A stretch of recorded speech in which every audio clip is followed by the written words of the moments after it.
नमस्कार, जी बिजनेस पर आपका स्वागत है। आप देख रहे हैं पावर ब्रेकफास्ट। आपके साथ मैं हूं मानसी दवे। हफ्ते का आखिरी कारोबारी सत्र और सबसे पहले विदेशी बाजार के संकेत, और उससे भी पहले आपको बता दें आरबीआई की क्रेडिट पॉलिसी पर सबसे बड़ी कवरेज के लिए आपको सिर्फ हमारे साथ बने रहना है। 9:45 से ही कवरेज यहां पर शुरू हो जाएगी क्रेडिट पॉलिसी को लेकर। चलिए विदेशी बाजार के संकेत। एसडीएक्स निफ्टी फिलहाल 20 अंकों की हल्की सी बढ़त के साथ 16,329 के स्तर पर कर रहा है ट्रेड। तो अन्य बाजारों की अगर बात करें, डाउ फ्यूचर्स में करीब 50 अंकों की गिरावट हम देख चुके हैं। अब 58 अंकों की गिरावट है। निक्केई में सपाट ट्रेड है।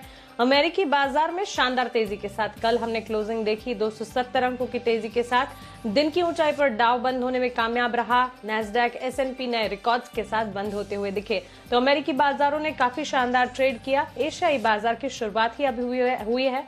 अब ये शुरुआत को कैसे समझा जाए, विस्तार से दीपांशु भंडारी से जान लेते हैं। Deepanshu, good morning. बताएं विदेशी बाजार के संकेत आज कैसे लग रहे हैं? गुड मॉर्निंग मानसी, और बढ़िया संकेत आपको आते हुए दिख रहे हैं। अच्छी तेजी आपको बनती हुई दिखी है कल शाम अमेरिकी बाजारों में, और उसका इम्पैक्ट आप आज सुबह भी देख रहे हैं। थोड़ी सुस्ती के साथ आपको जरूर जापान के बाजार आते हुए दिखेंगे, पर एसजीएक्स निफ्टी पर हल्का पॉजिटिव कारोबार हो रहा है और ओवरऑल भी मूड माहौल बाजार का ठीक ठाक ही दिख रहा है। कल हमने देखा कि डाउ 270 अंक उछलकर दिन की ऊंचाई पर बंद हुआ। जब भारतीय बाजार बंद हुए थे तो हल्की सी बढ़त दिखा रहा था, तो उसके ऑपोजिट देखें तो बढ़िया गेंस आती हुई दिखी हैं।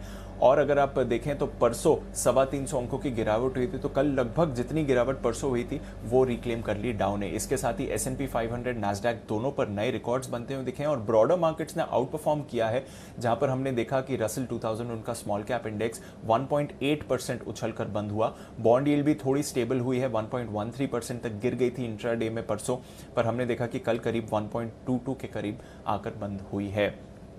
एनर्जी और कंज्यूमर स्टॉक्स यहीं से सबसे बड़ा सहारा आपको आते हुए दिखा है।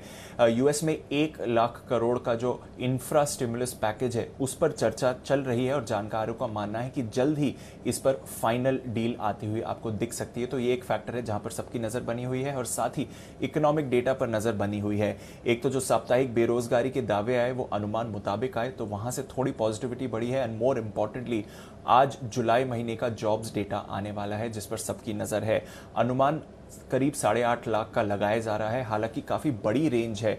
कुछ जानकार कह रहे हैं कि 3 लाख तक नई जॉब्स जुड़ सकती हैं, तो दूसरी तरफ 12 लाख का भी आंकड़ा आ रहा है। तो काफी वाइड वेरिएशन है। अब देखना पड़ेगा कि कितना एक्चुअल डेटा आता है, पर यहीं पर सबकी नजर बनी हुई है। इसके अलावा यूरोप में मिला जुला कारोबार रहा। कच्चे तेल में हमने रिबाउंड देखा। ब्रेंट अब वापस $71 के ऊपर आपको आते हुए दिख गया है। एक तो मिडिल ईस्ट में कुछ टेंशन की बात चल रही है, ईरान ने कुछ ऑयल टैंकर्स पर अटैक किया है, इसके साथ ही लेबनान में भी कुछ परेशानियां चल रही हैं, तो उसके चलते हमने देखा कि कच्चे तेल के दामों में बढ़त आती हुई दिखी है। इसके अलावा सोने पर दबाव है, हालांकि $1800 के ऊपर ही ट्रेड कर रहा है, और डॉलर में स्टेबिलिटी आई है। क्रिप्टो बाजार पर भी रखिए नजर, क्योंकि यहां पर खरीदारी होती हुई दिखी है। बिटकॉइन अब वापस 40,000 के पार जाते हुए दिखा है, और इसकी एक अहम वजह यह है कि जेपी मॉर्गन ने अब एक क्रिप्टो फंड लॉन्च करा है अपने बड़े या फिर एचएनआई क्लाइंट्स के लिए, तो यहां पर भी आपको एक्शन बनते हुए दिख सकता है। बिल्कुल दीपांशु, शुक्रिया विदेशी बाजार के संकेत हमें बताने के लिए। तो दमदार संकेत विदेशी बाजार से मिल रहे हैं। एफआईएस डीआईएस का एक्शन जान लेते हैं, उसके बाद सीधा आपको आज के लिए पहली स्ट्रैटेजी बताते हैं। एफआईएस ने कल कैश मार्केट में 720 करोड़ की बिकवाली की है। कैश मार्केट में डीआईएस ने 732 करोड़ की खरीदारी की है। वहीं वायदा बाजार में एफआईएस ने 253 करोड़ की बिकवाली की है। तो क्लियरली यहाँ पर कैश मार्केट, वायदा बाजार में एफआईएस की बिकवाली के आंकड़े हैं, और कैश मार्केट में डीआईएस की खरीदारी के आंकड़े हैं। अब इस फंड एक्शन को कैसे समझना है, साथ ही विदेशी बाजार के जो संकेत है जो कि काफी पॉजिटिव लग रहे हैं, और साथ ही आज इवेंट स्पेसिफिक दिन है, ये सब कुछ को जानकर भारतीय बाजार पर शुरुआत कैसे की जाए जान लेते हैं। स्ट्रैटेजी के लिए हमारे साथ जुड़ रहे हैं जी बिजनेस के मैनेजिंग एडिटर अनिल सिंह भी।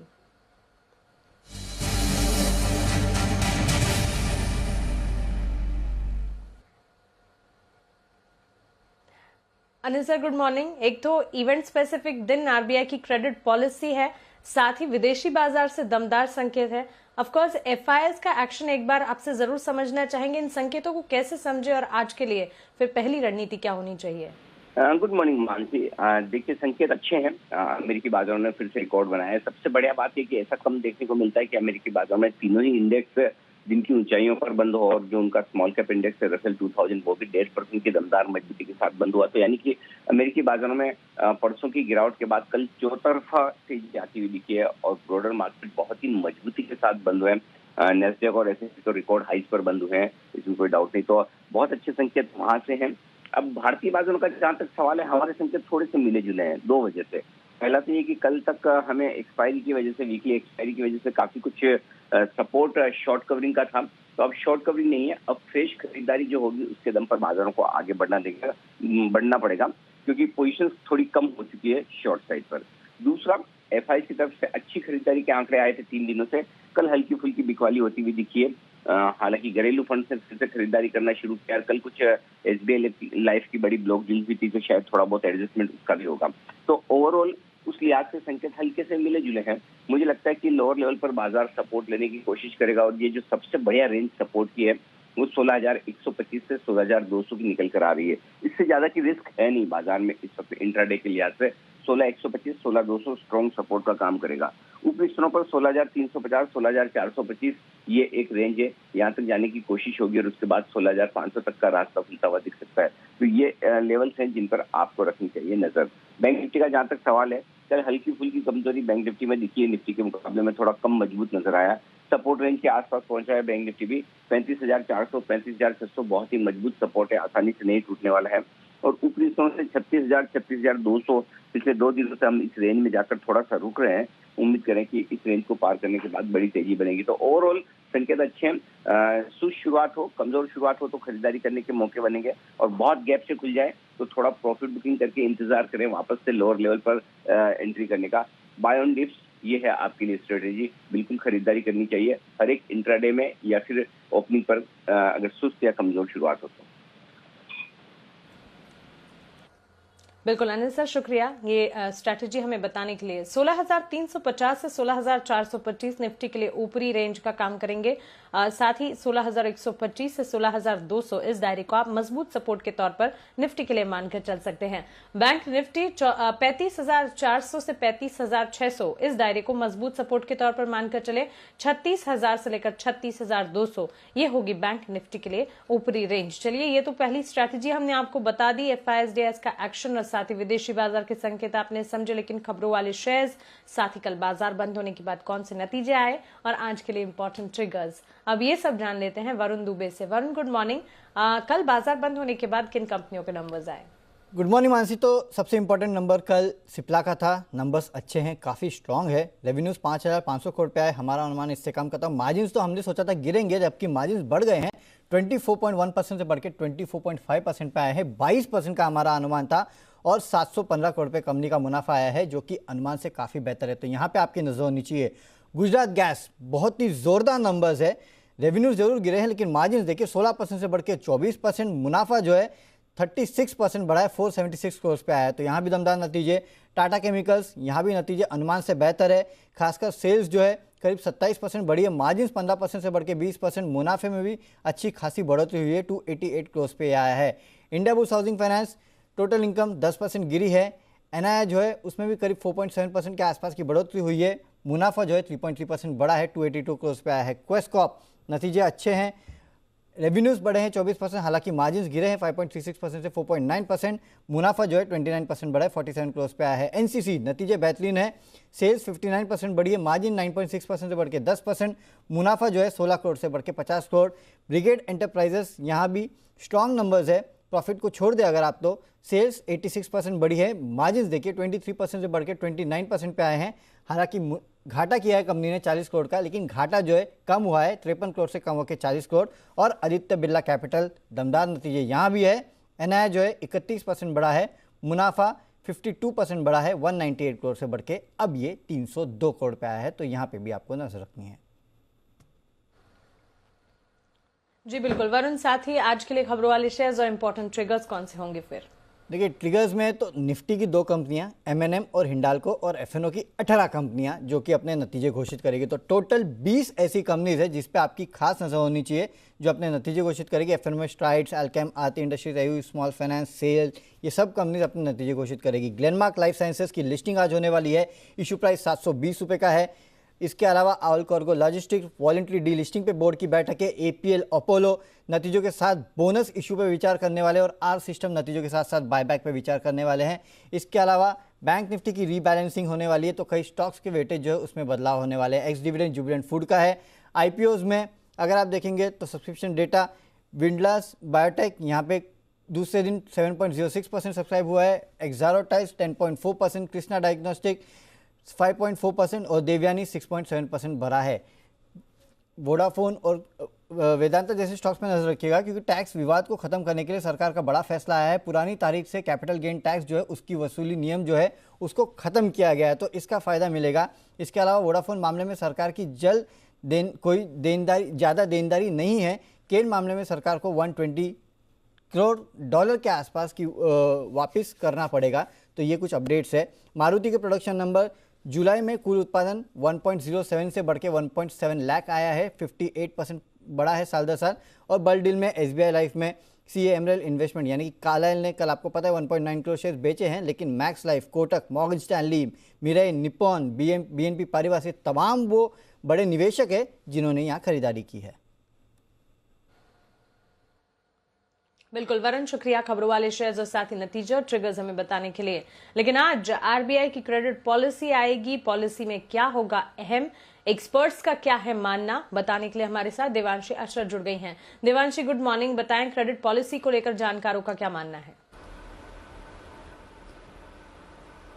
बिल्कुल, गुड मॉर्निंग मानसी। आज आप देखिए क्रेडिट पॉलिसी में कोई भी जो ब्याज दरें उसमें बदलाव होते हुए नहीं दिखेंगे और साथ ही जो अकोमोडेटिव स्टैंस है वो भी जारी रहने का ही अनुमान लगाया जा रहा है। लेकिन जब हमने ये पूछा कि क्या जीडीपी के एस्टिमेट्स और सीपीआई के एस्टिमेट्स में कोई बदलाव किया जा सकता है, तो ज़्यादातर जानकारों का ये मानना है कि इस पॉलिसी में जो सीपीआई की दरें हैं वहाँ पर थोड़े से बदलाव होते हुए दिख सकते हैं। जो सेकेंड हाफ है वहाँ पर थोड़े से बदलाव की उम्मीद की जा रही है और इन ऑल जो सीपीआई एस्टिमेट्स है FY22 के लिए वहाँ पर बदलाव हो सकते हैं। जीडीपी के एस्टिमेट्स की अगर बात करें तो ज़्यादातर जानकार यही मान रहे हैं कि इस बार कोई बदलाव नहीं होगा, लेकिन करीब 25% जानकारों का यह मानना था कि जीडीपी के एस्टिमेट्स नीचे की तरफ रिवाइज किए जा सकते हैं।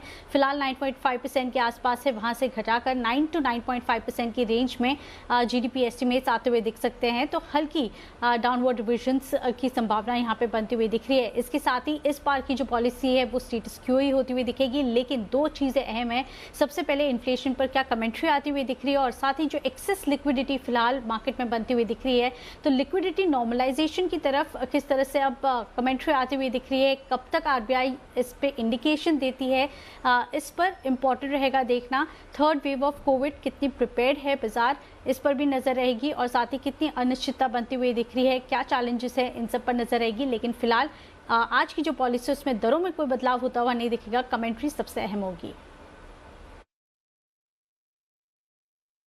देवांशी, शुक्रिया जानकारों का मत क्रेडिट पॉलिसी को लेकर हमारे बीच रखने के लिए। तो कमेंट्री बिल्कुल जरूरी होगी और जी बिजनेस के पोल में सभी एक्सपर्ट्स ने कहा है ब्याज दरों में नहीं होगी कटौती। 9:45 पर देखिए जी बिजनेस पर बड़ी कवरेज, दिग्गजों का पैनल आपके साथ जुड़ेगा। क्रेडिट पॉलिसी से जुड़ी हर बात आसान भाषा में आपके सामने रखने की होगी कोशिश।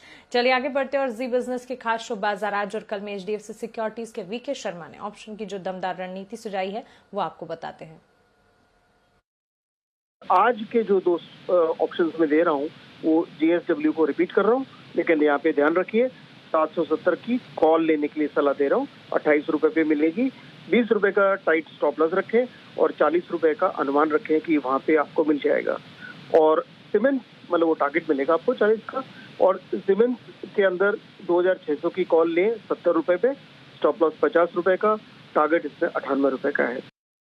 आज के लिए important trading calls, choice broking की राय। जिंदाल स्टील पर खरीदारी की 440 के टारगेट्स को मानकर चले, 415 का स्टॉप लॉस लगाकर खरीदारी कीजिएगा। आनंद राठी का मानना है कि ट्रेंड में आज तेजी देखने को मिल सकती है। 954 के टारगेट्स को ध्यान में रखें, 900 का स्टॉप लॉस लगाना चाहिए। सेंट्रम ब्रोकिंग टाटा कंज्यूमर पर खरीदारी की राय दे रहे हैं। अगर खरीदारी करके चलते हैं 790 के लक्ष्य को मानकर चले, 754 का एक स्टॉप लॉस जरूर लगाइएगा। हमारे साथ कोटक सिक्योरिटीज के senior VP equity research Shrikant Chauhan ji जुड़ गए हैं। श्रीकांत जी, गुड मॉर्निंग, स्वागत है आपका जी बिजनेस पर। क्रेडिट पॉलिसी का दिन आज के लिए भारतीय बाजार का सेटअप आप कैसे समझ रहे हैं और साथ ही स्टॉक स्पेसिफिक रिकमेंडेशन आपके? गुड मॉर्निंग मानसी जी। देखिए, वैसे मार्केट जो है इसमें आज के दिन में सबसे जो इम्पोर्टेंट बड़ा ट्रिगर है वो है क्रेडिट पॉलिसी का, और इसकी वजह से हमें लगता है कि जो मार्केट में जो फर्स्ट हाफ रहेगा वो थोड़ा वोलेटाइल हो सकता है, और उसके बाद मुझे लगता है कि वापस एक बार मार्केट जो अपने प्रीवियस ट्रेंड को रिज्यूम कर सकता है। Overall broader trade clearly indicate कर रहा है कि बाय ऑन डिप्स की स्ट्रेटेजी रखे, और 16,200 के करीब मार्केट के लिए काफी अच्छा सपोर्ट बन चुका है। तो कोई भी करेक्शन अगर पॉलिसी के बाद अगर आता है तो उसे एज अ बाइंग अपॉर्चुनिटी करके कन्वर्ट किया जा सकता है, और मुझे लगता है कि मार्केट एक बार वापस 16,400 के करीब जा सकता है। तो net strategy buy on dips की रखे, और अगर स्टॉक स्पेसिफिक बात करनी है तो मुझे लगता है कुछ कॉन्ट्रैक्ट ट्रेड्स हमें लेने जरूरी है, क्योंकि मार्केट में हमने काफी सारे स्टॉक्स में काफी अच्छी रैली देखी है। हमें लगता है कि क्रूड में जो एक गिरावट आई है उसके बाद जो पेंट रिलेटेड जो कंपनीज है वहां पे अच्छी तेजी बनेगी। स्पेशली एशियन पेंट्स हमें अच्छा लग रहा है, जो 3,000 के करीब ट्रेड कर रहा है, 2,990 के करीब। यहाँ पे अगर लॉन्ग पोजीशन बनाते हैं तो 2,960 का स्टॉप लॉस रखिए, और 3,070 के टारगेट हमें देखने मिल सकते हैं। साथ ही साथ हमें लगता है कि ऑटो स्टॉक्स में एक वैल्यू बाइंग हो रही है, और इसी वजह से एस्कॉर्ट्स में हमने अच्छी तेजी देखी थी, और अभी इसके बाद हमें लगता है कि टाटा मोटर्स में अच्छी तेजी बन सकती है। तो 295 के स्टॉप लॉस रख सकते हैं, और 310 से लेकर 315 के टारगेट हम शायद 1 या 2 दिन में देख सकते हैं। तो टाटा मोटर्स भी बाय किया जा सकता है। जी मानसी। बिल्कुल श्रीकांत जी, शुक्रिया आपने रिकमेंडेशन हमें बताने के लिए। कमोडिटी मार्केट्स के लिए एसएमसी ग्लोबल की वंदना भारती जी से हमने बात की, उनकी रिकमेंडेशन कॉपर पर खरीदारी की है। 728 का स्टॉप लॉस लगाइए, 738 का टारगेट होगा। लेड में खरीदारी करके चल सकते हैं। बेस मेटल्स के चार्ट को देखते हुए कॉपर और लेड दोनों में ही खरीदारी की कॉल्स आती हुई दिख रही है। लेड में अगर खरीदारी करते हैं 178 के टारगेट को मानकर चले, 175.75 का स्टॉप लॉस यहाँ पर लगाइएगा। चलिए अब वक्त है FIR का, यानी कि ब्रोकरेज रिपोर्ट एक्शन आपको बताने का।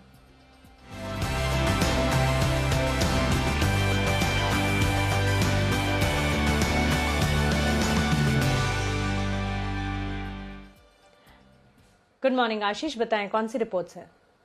Good morning Mansi. सबसे पहले देखिए सिप्ला यहाँ पर सीएलएसए की तरफ से बढ़िया रिपोर्ट आते हुए दिखे, जहाँ पर लक्ष्य जो है 1080 से बढ़ाकर 1150 रुपए कर दिया। कह रहे कि बेटा यानी कामकाजी तौर पर अगर आप देखें तो नतीजे अनुमान से बेहतर है। हालांकि नतीजों में ढेर सारे वन ऑफ भी थे, और यूएस और भारत दोनों सेगमेंट्स में अगर आप देखें ज्योग्राफीज में तो अच्छी ग्रोथ देखने को मिली। हिंदुस्तान पेट्रोल सीएलएसए यहाँ पर रिपोर्ट आई है, आउट परफॉर्म की रेटिंग को बरकरार रखा है 285 रुपए के लक्ष्य के लिए। ये कह रहे कि मार्केटिंग मार्जिन जो है अनुमान से बेहतर थे, जिसके चलते जो है आपको नतीजे बढ़िया नजर आएंगे। और अभी फिलहाल के लिए गुजरात गैस अंत में यहाँ पर नजर रखिएगा, जहाँ पर सीएलएसए की रिपोर्ट आई है और रेटिंग को डाउनग्रेड कर अभी बिकवाली की राय दे रहे 690 रुपए के लक्ष्य के लिए। मान रहे कि नतीजे काफी बढ़िया थे इस पहली तिमाही के, लेकिन आगे जाकर सेम प्रदर्शन जो है रिपीट होता हुआ नजर आएगा, थोड़ा सा डिफिकल्ट नजर आ रहा है। और थोड़ा सा गैस कॉस्ट में भी जो बढ़त आई है उसका भी एक इम्पैक्ट देखने को मिल सकता है। तो ये 3 स्टॉक्स है जहां पर नजर रहेगी। बिल्कुल आशीष, शुक्रिया तमाम जानकारी के लिए हमारे साथ जुड़ने के लिए। चलिए इसी के साथ पावर ब्रेकफास्ट को यहीं समेट रहे हैं।